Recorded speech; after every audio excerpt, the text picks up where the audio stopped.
Here in the North Shore Drive podcast, Chris Carter and Brian Batko, we are going to break it down for you because we got to talk about the Steelers coaching situation. Matt Canada, the question as far as what his status is, what do the Steelers look at their coaching staff to change? Do they need to change anything moving forward? What's the direction of the team with the coaches on hand? And if there is someone else, who would you go get, or would you go get someone right now? We'll talk about that. We'll also talk about the Steelers free agent situation. Who are they looking? Who could they possibly lose if they don't act soon when free agency starts to open? And then of course, who could they target? And of course, Super Wild Card Weekend. We'll talk about all the games that are happening right here on the North Shore Drive podcast. Chris Carter and Brian Batko from the Pittsburgh Post-Gazette. Let's get into it. You are now listening to the North Shore Drive podcast, a show on all things Pittsburgh sports from the writers of the Pittsburgh Post-Gazette, hosted by Christopher Carter.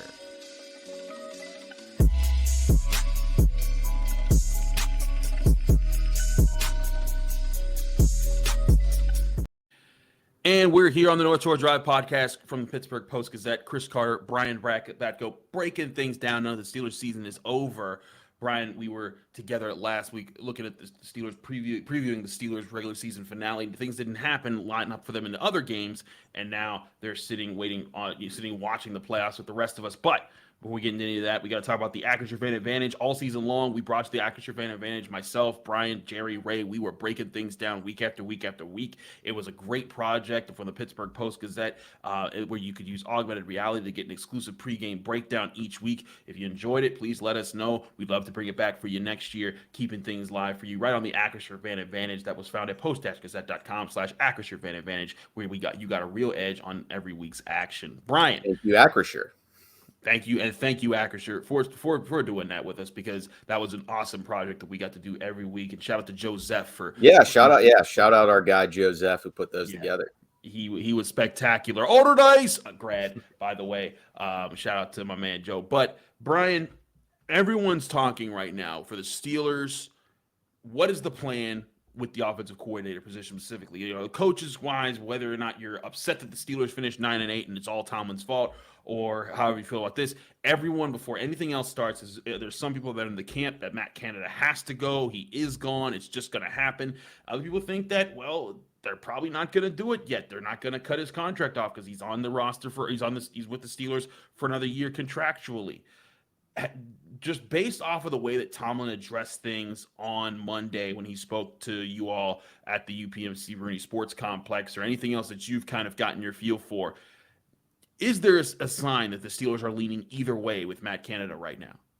I don't think so, and I guess we should note that we're recording this a little before 6 on Thursday evening, so who knows what could change by the time you hear this on Friday. I know there's a lot of speculation out there that if the Steelers were going to make a move, they would do so by the end of this week. I'm not so sure of that, Chris. I think it could be something that Mike Tomlin takes this entire week to evaluate, and even the weekend to decide if he ultimately does want to move to a new offensive play caller. So I'm not convinced that if Monday rolls around and there's no announcement that Canada's definitely back, but obviously we'll see. So just wanted to point that out, that it's a fluid situation, as they say in our business. But, I did get the feeling that he was not completely with his mind made up on keeping Canada Monday. I thought a lot of his comments were much more wishy-washy than they were this time a year ago. I think he used the word encouraged a year ago, talking about Canada. This year it was way more vague. He said that he was encouraged, I guess, by the growth and the progress, but how could you not be from 2-6 to 7-2? So right. I don't have a great feel for where it's going to go. I think it could be a coin flip, but I've been saying all year that I think if you do go in a different direction, I don't necessarily buy this idea that you're going to set back the development of the offense, or Kenny Pickett specifically as a quarterback, if he has to learn a new system, new verbiage, because number one, I think Pickett is really sharp and you wouldn't have to worry about him putting in the work to get a new playbook down. And that he would sink his teeth into, whatever new schemes are coming with a new offensive coordinator. But the other part is, not only has he played under a lot of coordinators already in his career and in pro style systems at Pitt and now with the Steelers, but you'd get to interview these guys. You would get to interview the replacements. You wouldn't have to go from speaking Spanish to speaking French, if you will, if you change coordinators. You could set out to hire somebody who's fairly similar in the big picture to what Matt Canada does and believes in, but somebody that you think might just be better at it. So I think it could go either way. It's obviously the biggest domino to fall to start this offseason, whether or not he is back. I think there are, good reasons for both sides for keeping him or moving on, and we will see what happens. I also think that, a little bit lower on the totem pole in terms of stuff that people care about would be special teams coordinator Danny Smith. That could be a sneaky area in which the Steelers feel they can be better. They weren't very good in 2022, so maybe keep an eye on that as well. I think that's definitely something to look at there is Danny Smith's situation. He's been, I think for the most of his time, he's been a good special teams coach. People forget before Danny Smith was hired, the Steelers return, special teams return game was terrible. They were giving it was a revolving door of coaches too, coordinators at that spot. Yeah, he brought stability to the position. There were some letdowns this year that I will say, but I think a lot of people are like, he's the worst special teams coach ever. I'm like, okay, relax. He's had a long track record of success with the Steelers, and people get upset over one or two bad moments. But back to the Canada thing. Yeah, I do look at the Steelers. You finished 26th in points scored, 23rd in overall points. But I look at how this offense did grow in the end, and how much do you attribute that to guys executing the scheme? Najee Harris publicly stood up for Matt Canada when talking about things, saying like, hey, this was on us. We needed to execute better. We needed to do our jobs. And I think you did see that when they started to do the jobs, that things came together. There were a lot of times where there were complaints made about play calls by fans, and I was kind of just looking at it like, well, this play call may not have worked, but this guy was open over here, or if it was a screen pass, if this guy makes this block, there's a seam there for a really big gain, or if this guy doesn't illegally go downfield, there's an opportunity here for a play. I do think a lot of it came down to execution, but at the same time, you still look at it and you're thinking, you need to see that execution, from your guys, and you need a coordinator who's going to pull that out of his offense at times. And yes, there are just times it just comes down to results in the field. You know what? You could call the right play, you can lead a horse to water, but you can't make him drink. And sometimes you just don't got the guys to execute consistently. And I'd say that was the case for most of the Steelers season. But I think the question will be, if everything comes back around next year, let's say they invest in get two superstar offensive linemen, draft free agency, whatever. Let's say they address the offensive line. They're a lot better next year. Najee Harris is a third-year player. Kenny Pickett takes a decent sophomore step, as does George Pickett. Deontay Johnson finally catches a touchdown again next year. Let's say all those things, Pat Farley, all those things happen. But if the offense is still not getting, starting to get to the middle part of the league in scoring, or getting to the upper part of that, everyone's going to start pointing the finger at Matt Canada again and be like, this is why we wanted him gone in the first place. I will say the Steelers, I think in certain situations they were advantageous. The Steelers finished with 44.9% on third downs. That was seventh best in the NFL this year. And I think a lot of it was because when they did execute, when they did win early down and distances, they set up third and short a lot, and they were able to convert those, especially on short distances when they were just kind of running the ball. It's the best the Steelers have done on third downs offensively in like 7 or 8 years too, I think. Which is impressive considering who this team has been this year and who their quarterback was. Yeah, for all that time. Exactly. So I look at this, and I don't think that it's a done deal that he's gone the way some people think it is. And I also don't think that it not being a done deal isn't as heinous of a crime as some people make it out to be. I think it's part of it is the Steelers weighing, all right, what kind of look do we want to bring next year, as far as the strengths that an offense could bring, and how you want to continue developing Kenny Pickett. Yeah, even though I'm on the record verbally in print saying that I would make a change, again, there are reasons to verbally, yeah. There are reasons to stick with it. I mean, not only do you maybe lean a little bit on how you finished up the season, but Mike Tomlin, was really bothered by the slow start to this year. He addressed it a couple times on Monday, essentially saying we better learn from that.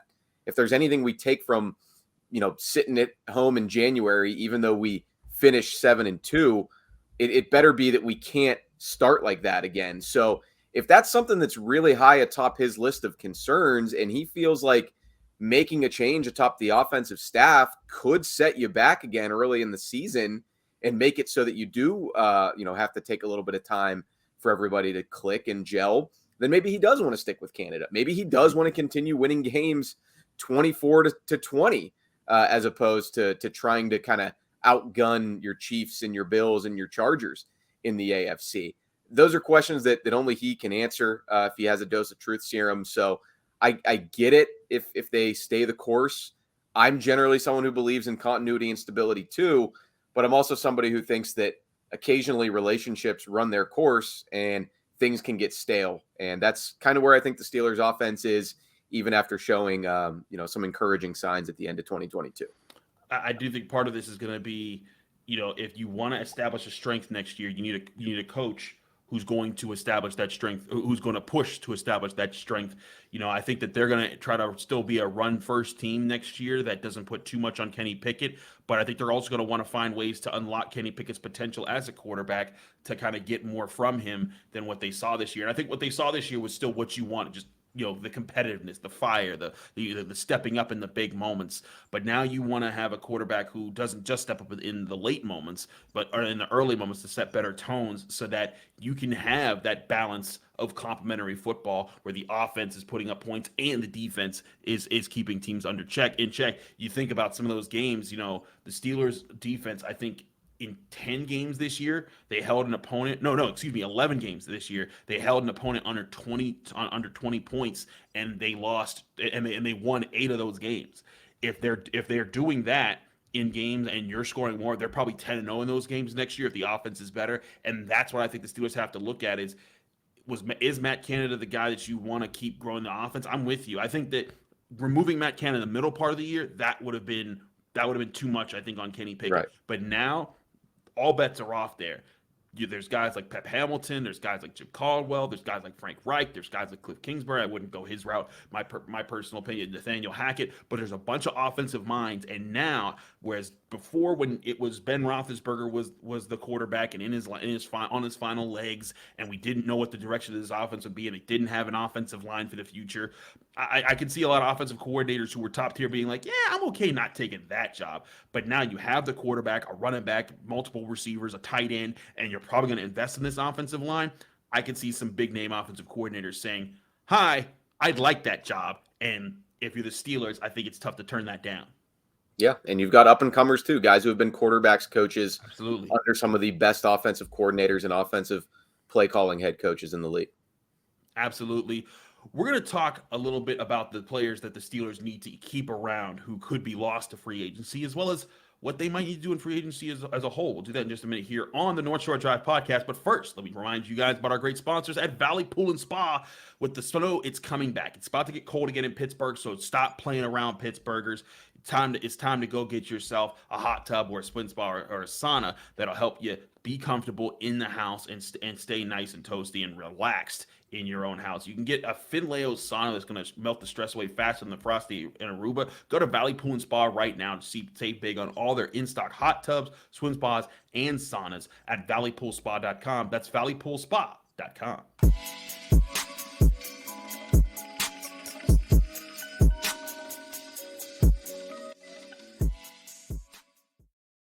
Back here on the North Shore Drive podcast, Chris Carter, Brian Batko. Brian, let's talk about the Steelers' pending free agents. There is a significant list of them, 25 guys that right now are set to hit free agency.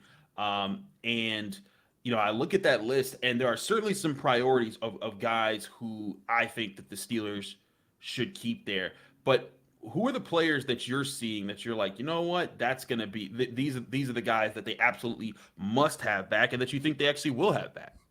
Yeah, big class, but not one that has as big a names as we've seen the last couple years. Last season, Ben Roethlisberger ultimately retired, but first he was technically a free agent. Same with Juju Smith-Schuster. The year before that, Bud Dupree and Mike Hilton Matt Filer were very difficult decisions for the Steelers. So, there's not as many, big names like that this year, but there are some starters that you're going to have to decide on one way or the other, mostly on the defensive side of the ball. I think me and a lot of people, I would say that Cam Sutton is at the top of that list because of how versatile he's been. Finished the season really strong as an outside corner, which coming into this year, we didn't necessarily know what his role was going to be after Levi Wallace was signed as a free agent. Turned out Akella Witherspoon via injury and ineffective play was the odd man out among that trio. So I think Sutton and Wallace, I would definitely be interested in running it back with them if I'm the Steelers, and maybe add a rookie into that mix, possibly even a first rounder that you wouldn't have to throw into the fire right away, but might have the ceiling. Larry Ogunjobi, if I could get him for the same price pretty much as I got him this year, I'd probably do that again. You know, he really came on strong toward the end of the season. The health is a problem for him. He didn't practice much, but when he played, he looked pretty powerful and very helpful for that front seven. So those are two for me. The safeties, Terrell Edmonds and DeMonte Casey. I guess that's the other area in which you've got a vacancy for a starting spot. You could maybe pit those two against each other a little bit if you're Omar Khan and you have to take those hard line in negotiations. We know it's a business. Terrell Edmonds found that out the hard way this time a year ago, didn't sign until right before the draft, and a very modest deal. I think if you're the Steelers, you say, hey, we'll take either one of you. If you're not willing to, do a pretty, budget friendly deal for us, then we'll go to the other guy. So, I mean, I think that I'd be okay bringing back one or both of those players probably. I just think in terms of roster building, team building, with Minkah Fitzpatrick as highly paid as he is now, you kind of need to cut costs a little bit with that other starting safety. So that would be my approach there as far as most of the big free agents on defense. I think that Larry Ogunjobi, you're right, is a guy that you can have back. I think you still want to invest in a younger defensive lineman. Yeah, for sure. Marvin Leal, but I'm with you that when he was healthy, Ogunjobi was a force. And I think it took time for him to be healthy and get into sync with Cam Hayward. But when they did, they were huge for stopping the run and getting after the quarterback. And I think he could be part of your core next year. And again, 1-year deal. Not overly expensive, just something that you pay out. And I agree with your second year, your Cam Sutton. You got to have back. The guy can, if say they go and get the corners of the future that they want next year. Not saying that they will, but he's still a guy that can either be your guy outside or your guy in the slot. I think that him as a utility player and the way that he came on this year for them. I think that he's a leader in the locker room. Oh, absolutely. You could even throw him in as a third safety if you want to keep using that package if you lose Edmonds and or KZ. So that's another good point, Chris. Sutton has become such a leader for this team. He's not a captain, obviously. Minkah Fitzpatrick isn't even a captain, but he takes players like Trey Norwood under his wing, and I think he means a lot to that secondary.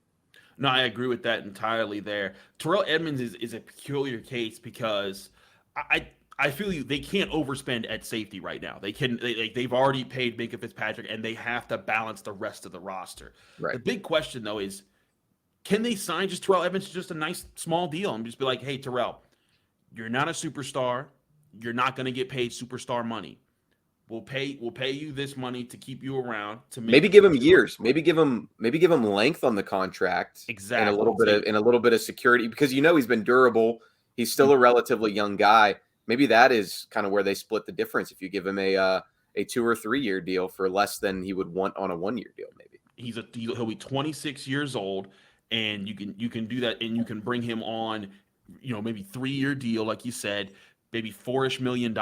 That's about the I think the cap hit that you had for like Akella Witherspoon and those type of guys. I think you would take that as like that would balance out your safety position. You could also look at DeMonte Casey on a similar type of deal, maybe shorter term because he's a bit older. He'll be 30. So, but I think that you want to keep those guys, and you can keep those guys without breaking the bank to do so, unless you want to go and draft a safety this year. Yeah, and that's reasonable too, because then you get Minkah Fitzpatrick's running mate on a rookie deal for 4 years, possibly a fifth if it's a first-round pick. Absolutely. So I think those guys are absolutely targets. Though the question I have for you in regarding free agency before we roll into Super Wildcard Weekend. What's the primary position that you think that they should or going to target in free agency to address, like the veteran spot where you just, just be damned with the positions that we're looking at in the draft. That's fine. We need this to be a veteran who can produce now and get the right guy here. Is it in the secondary, linebacker, defensive line, offense somewhere? I don't really know that it needs to be anywhere. I don't know that they need a big, splashy free agent signing. I guess I would probably lean towards safety at this point, and I would include your own in that mix. If it's not Edmonds or KZ, get a guy coming from another team who you feel like will fit in nicely next to Minkah Fitzpatrick, and again, will be affordable. So, you have more draft capital this year than you do in most off seasons. You still can't fill every single hole. So, it's probably a trickle down effect of whatever you don't address in free agency. You're going to be a little bit hemmed in there with having to do so in the draft. So I'd probably want to use my draft resources on the more valuable positions for the most part. Cornerback, possibly an outside linebacker, possibly an offensive tackle, and maybe even D-line. We talked about wanting to get younger there. Tyson Alualu, I don't think is going to be back. Chris Wormley, even if he is back, I don't know that he's going to be ready for week 1 after that torn ACL. So those are the areas that I would probably look to the most in the draft, and I'd probably want to get a veteran safety to stay in that role, whether it's somebody who's getting re-signed from this current team or in the free agent market. We'll certainly see if they go that route. We're going to take a step back from the Steelers and look at Super Wild Card Weekend. Who's going to win? Who's going to lose? Who are going to be the guys who are going to be teams that might win this weekend that could be playing in February in the Super Bowl? We'll talk about that here on the North Shore Drive podcast in just a minute. But first, we got to talk about Yinzers in the Berg. Yinzers, listen up. The Steelers campaign may be over, but you can still root on your black and gold or your blue and gold, depending on where your Pittsburgh sports allegiances lie. But Pittsburgh sports apparel, if you need it, go to Yinzers in the Berg. They got 2 stores in the Strip District that you can go to at any point in time, pick up some gear, pick up some merch. But if you can't get to the Strip District, they got you covered there too. YinzersPGH.com has all your Pittsburgh sports apparel, and it grows every week. New merch coming out all the time. If you're looking at gifts for anybody, this is your chance to go to YinzersPGH.com and get all your Pittsburgh sports apparel, or visit their 2 doors in the Strip District. This is Yinzers in the Berg at YinzersPGH.com.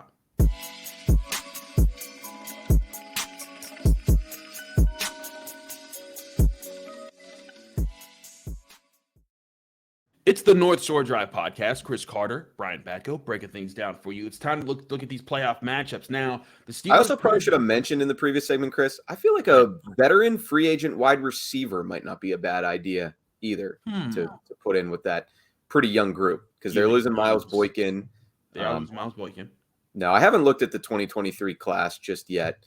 Maybe they're a guy named John Smith if he's available, if he leaves Kansas City.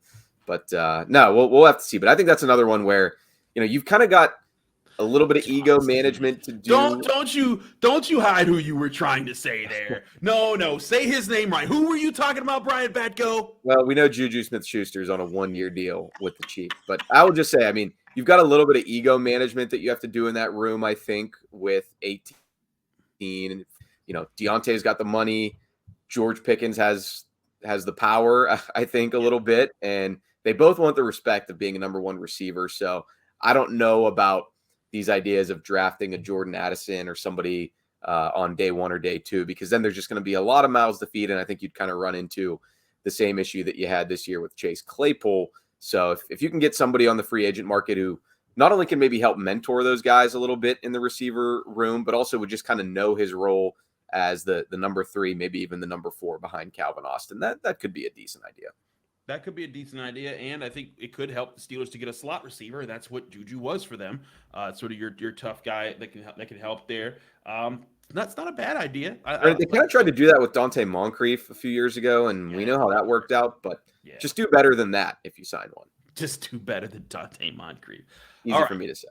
Right. Let's talk about these weekend matchups here, where we got the Steelers could have been the 7th seed in the AFC, but it didn't work out that way. We'll get into that matchup. But the 7th seed in the NFC, it did work out that way for the Seahawks. They needed the Packers to lose to the Lions. The Packers did lose to the Lions. And now the Seahawks, after beating the Rams, are the 7th seed.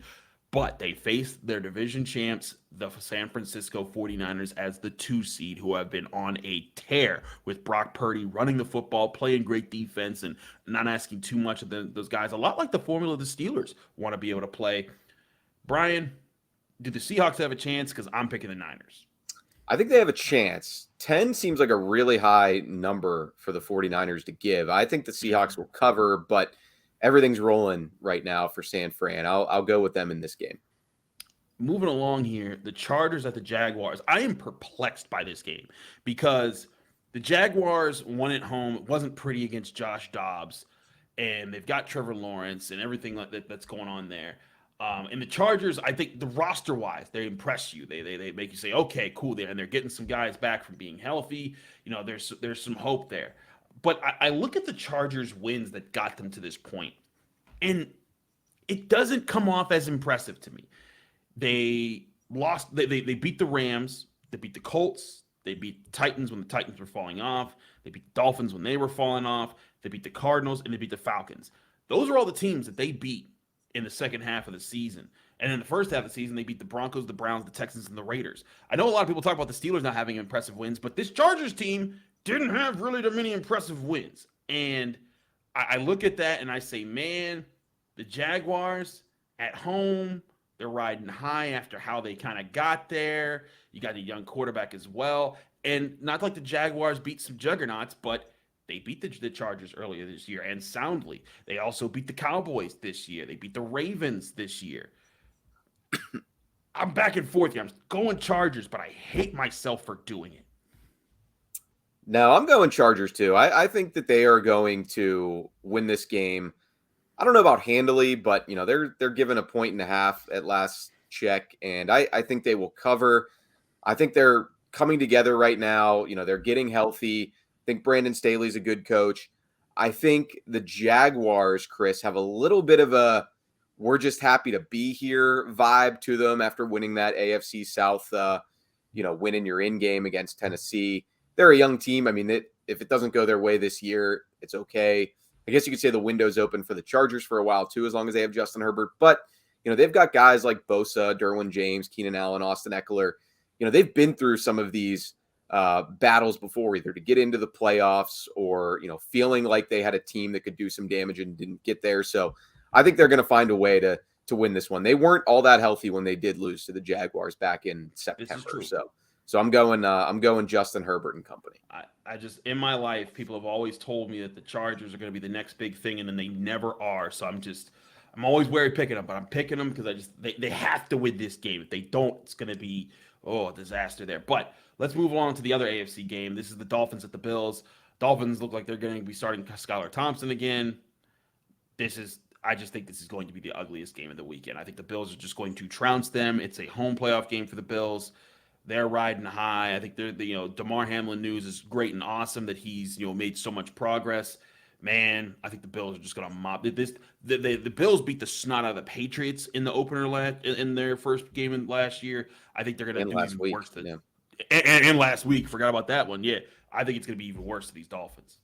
I'm going with the Bills too, of course, but I don't think I'm going to pick them to cover 13. I just think they could coast a little bit, mainly because they know they can. I think that, yeah, they're obviously going to win this game comfortably, but 13's a lot. Maybe the Dolphins get a backdoor cover. So Bills straight up, but I'm going to say the Dolphins cover this wild spread, which it's similar to the spread that the Steelers faced last year going into Kansas City. And we know how that worked out. But I'll say the Dolphins are just a little pluckier and the Bills are on autopilot to some degree. Absolutely. Let's move along to a very interesting game. The 6-seed Giants at the 3-seed Vikings. These are two teams that have been in different trajectories for much of this season. The Vikings are the team that a lot of people have been saying they're frauds. But they finished the year 13-4, pretty good record, and with some impressive wins on their register. They beat the Packers, they beat the Bills, they had the ridiculous comeback against the Colts, and they beat the Giants just a few weeks ago. But these Giants, they've been pesky this year. They've also beaten the Packers. Granted, they kind of fell off towards the end part of the season. The only 3 wins they've had since only 4 wins they've had since November has been the Texans, the Commanders twice, and the Colts. I want to pick the Vikings, but something tells me the Giants and their run game, they're going to be a problem, and the Vikings are going to stumble and fall right on their faces. So I'm going New York here. Yeah, I'm going to disagree with you on this one. I don't have a great feel for it. Like, trusting Kirk Cousins in a big game. It's so tough. It's so tough. It really scares me. It really scares me. But I'm just looking at the talent on paper. It worries me too that the Vikings are banged up on the O-line. Think they're going to have their center, Garrett Bradbury, back for this one, but Pittman, Brian O'Neill will not be in there at right tackle against a pretty good Giants pass rush. So all these things worry me. But then I look at who the Vikings are throwing the ball to and who the Giants are throwing the ball to, and they've got to be able to win this game at home as the 3 seed. I'll say that the Vikings win a close one, so I won't even lay the 3 points. I'll take the Giants to cover, but I'll take the Vikings to win. And look, if the Giants had posted a boat picture with a bunch of guys sitting on a boat, I would have picked the Vikings. That would have been. Yeah, I would say like a 24-23 win or something, because the Vikings, when they beat them, it took that 61-yard field goal to win that game. Yeah, I think it's going to be close here. The AFC North showdown, Ravens at Bengals. The disappointing thing is it doesn't look like Lamar Jackson's coming back for this yet. It's just Thursday afternoon here, but the status quo seems to be remaining there. So I'm going Bengals, and the Ravens gave the Bengals some fits in this last game, like a good division rival is supposed to. But I just think the Bengals are too talented to let the Ravens hang around with them for a second week in a row. I was close to picking an upset with the Seahawks over the Niners.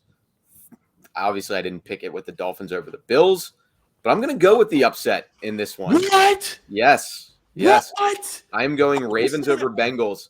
And once again, Chris, this is my move. This is a hedge against myself, much like I did a couple weeks ago by picking Cam Hayward as the Steelers team MVP. I picked the Bengals to win the whole thing, the confetti game at the beginning of this season. So now I am simply going to hedge my bet here, pick them to lose in the first round of the AFC playoffs.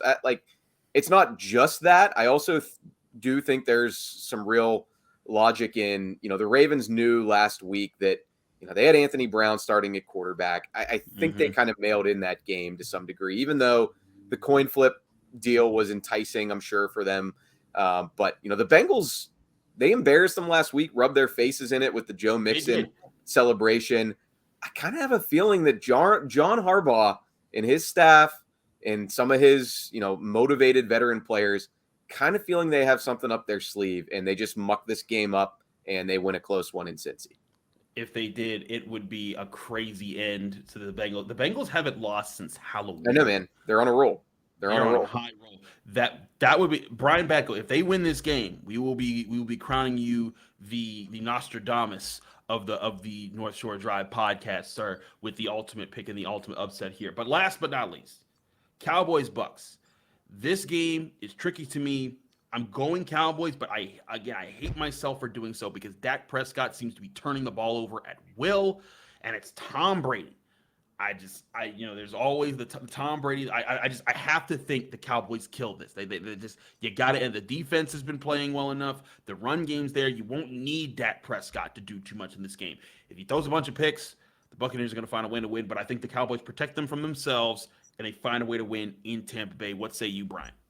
I pretty much agree with everything you just said. I don't have a really strong confidence in either one of these teams in this game or beyond, but right. I think the Bucks have they've been so mediocre all season, getting in as an 8-9 team and doing damage. I guess that would be a pretty Tom Brady GOAT thing to do, but I'm going to say the Cowboys win this one again, maybe by a field goal. I don't think either one of these teams is going to go far in the NFC, but someone's got to win this game on Monday night. I'll take Dallas, even though I don't feel great about it. Neither of us feel great about this. This is terrible. This is what happens when you're picking Cowboys, Buccaneers in the playoffs. I guess I could have split with you just for the sake of disagreeing, but we disagreed on a couple games. So it's all right. We already picked different, but it'll be interesting to see who pulls these games out and then who lines up for the divisional round of the playoffs. Brian with the upset pick of the week, though. If the Ravens pull this off, there will be Ooh, there will be some crazy things. That's gonna be Sunday night. So stick with us. We'll be back next week to see if I'm crowning Brian Nostradamus or I'm just calling him stupid for that pick. But then my Super Bowl pick will still be alive. So yeah, this is again hedging your bets. This is I'm a genius. I can't lose, and I can't win. Never lost. But anyway, thanks so much for checking out the North Shore Drive podcast. I'm Chris Carter. He's Brian Batko. We are of the Pittsburgh Post-Gazette. And again, we're covering all things Pittsburgh sports Monday, Wednesday, Friday, right here on Apple, Spotify, Google Podcasts, and especially on YouTube. If you like this video, like it, hit the like button, subscribe to this YouTube channel to get all of these episodes, as well as our daily content that comes out. Noah Hiles and I do a college show on Tuesday. Noah Hiles and Andrew Desta do another one on Thursday. And there's plenty of interviews that we have on this channel. So stay tuned with all of that content right here from the Pittsburgh Post-Gazette and the North Shore Drive podcast. Thanks for tuning in to another episode of the North Shore Drive podcast of the Pittsburgh Post-Gazette. If you're watching this video on YouTube, please like the video and subscribe to our YouTube channel. For 6 months of digital access to post-gazette.com for just $6, click the link down below in the description.